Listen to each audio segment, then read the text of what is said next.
Hello everyone, today we'll look at different ways of achieving shading. We often talk about doing a drawing and then go back and do some shading to get the 3D effect of dark and light and how things pop out of the paper.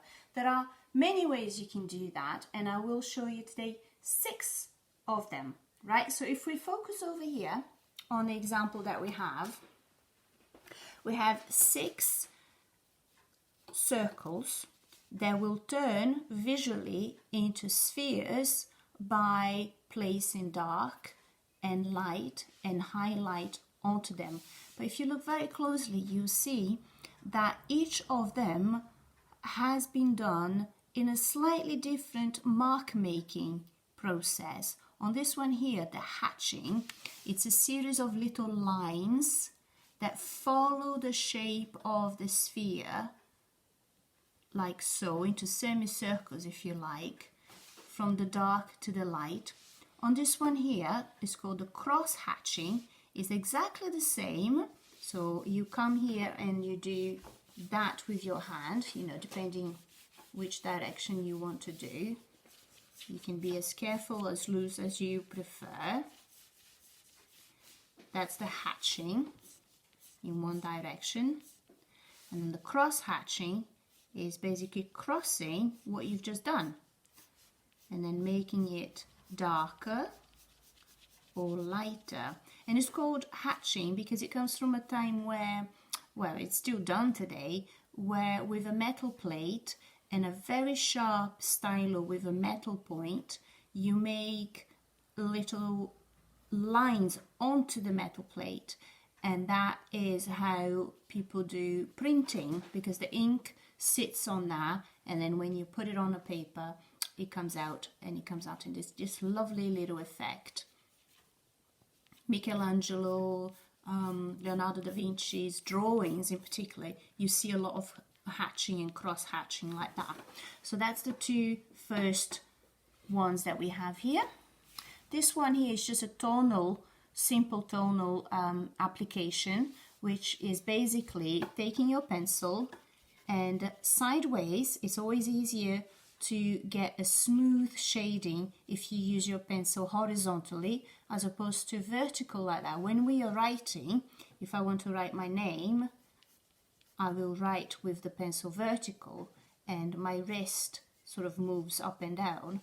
But when you're shading, to avoid the linear effect, to make it smoother, if you put your pencil horizontally like that, you can control better. If you press it harder, it gets darker. If you press it lighter, if you move your pencil up and down like this, it gets darker or lighter. Yeah?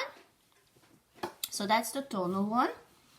The stipple is, if you look very, very carefully, you will see that there's little dots of darks and light onto the paper, and it's basically just going dot, dot, dot, dot, dot, dot, dot, dot. If you make the dots really close together, they get dark. If you space them out, it gets a bit lighter. This is a bit more time consuming, but some people like to do that, and if you're one of them, go for it. That's one way of doing that effect. Scumble is a bit like this, but instead of dot, dot, dots, you have little circle, little bubbles, almost like soap bubbles that have settled onto the paper here. And the way to do that is very simply just going around with your pencil. The harder you press, the darker it gets. The closer together, the darker it gets. If you space them out a bit, it gets lighter. So that's one way of doing that. Then we have the smudge, which is not very different from tonal. It's a much smoother application as well, but it tends to be done with a tool as well, not just a pencil.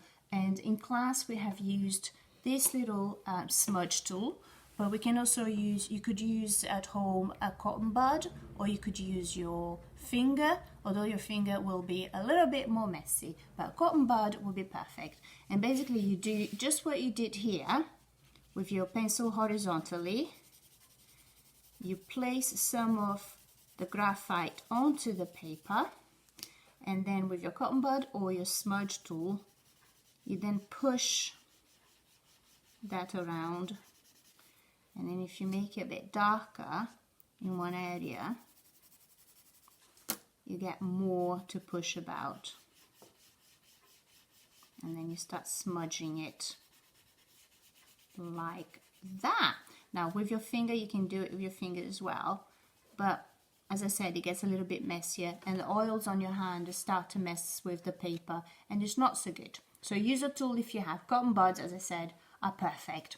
So the exercise that you may want to try out is to try each of these techniques onto a piece of paper. So what I did, I used anything round, and I made 6 circles, 1 for each, and then you can practice your hatching,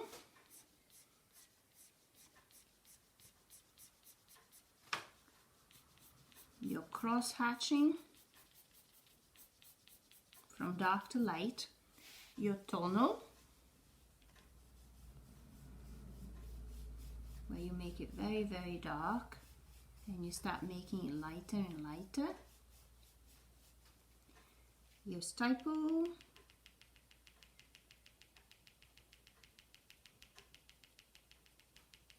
and so on, your scumble with the little bubbles,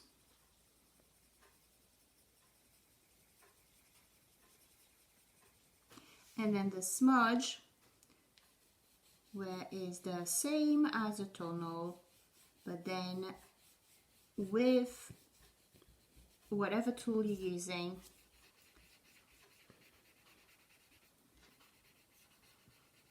you push the graphite around.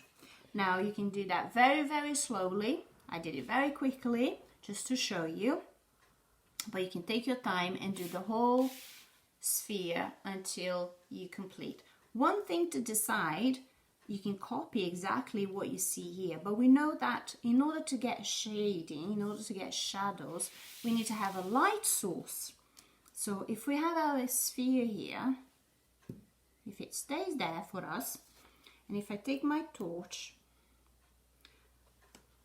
if we look at it, depending on where the light is, the shadows will move, right? Just like the sun and the earth, from the east to the west, creating night and day, light and dark. The same happens here. When the light source, in this case my torch here, hits it from the right, the cast shadow, the darker shadows go to the left. And then you've got the highlight on this side there, and then your gradual darkness. Equally, if I move it to the left side, what's happening here is that we have 2 shadows. Do you notice that? Do you know why that is? Because we have 2 light sources in this setup. We have my torch and the light above us. So that's making 2 shadows. But if I switch the overhead light, we're still gonna have less, but there's light coming from the window, but not so much now. We can see now there's 1 cast shadow here, the highlight directly below the light source, and then the shadows coming on the opposite direction of the light. So identify where your light is, and then you know where your shadows are going to be. If it's right above it, the shadow is below it. You see how it moves about, yeah? Okay, so that's something to play with if you like. But back to our exercise over here, cameraman. Right, have a little go. 6 circles with 6 different ways of achieving shade. And I hope to see you soon. If you need any help, just contact me via Facebook. I'd love to see your drawings. If you want to post them, or if you want to just send it via email. Do so. I miss you all.